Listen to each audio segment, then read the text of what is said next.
Taoiseach, I've been looking for transparency on the advice on which you're basing your decisions since the 20th of February in the first briefing, and I've asked on 6 occasions and never got an answer for the minutes, the written advices and the position papers of the expert advisory group that advises NEFIT and the government. And I've never even received the courtesy of an answer. Will you publish those minutes, those written advices and any papers they have produced? Tomorrow is May Day, and you heaped praise upon frontline healthcare workers earlier, as everybody rightly has. Could you then explain why the hundreds of nurses and other healthcare workers who have applied on the Call for Ireland to work for the health service in this public health emergency have been given the worst possible contracts with CPL, an agency recruitment firm, which are 3-month temporary contracts with no sick leave and with no right to the Unfair Dismissals Act? Is that the way to treat the people, the heroic people, healthcare workers who volunteered to work in a public health emergency?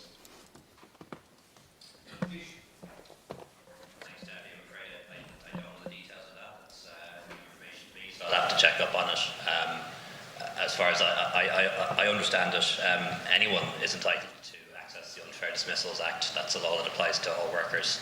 And obviously there are sick pay and sick leave arrangements in for everyone at the moment who needs to take time off, particularly as a consequence of COVID. But I'll certainly check into that and come back to you with the written reply. Quite a number of deputies have asked questions that are questions of NEFIT and questions of the expert advisory group. I'm not on NEFIT and I'm not on the expert advisory group. And others have asked questions relating to the HSE and have asked me to publish documents that are not in my possession, nor are they in the possession of my department. So I'm very happy to answer questions that I know the answer to. And I'm very happy to publish documents that I have. But some of the questions that are being asked are really questions for the CMO. And they're questions for the CEO of the HSE, and I can't answer questions on their behalf, but I can ask them to answer your questions, and I will do so.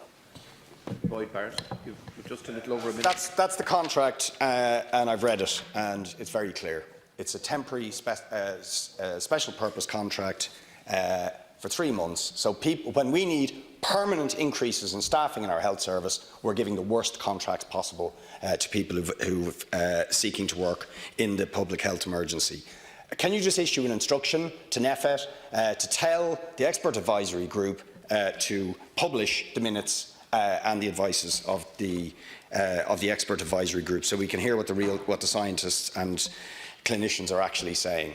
A further question: the Leaving Cert.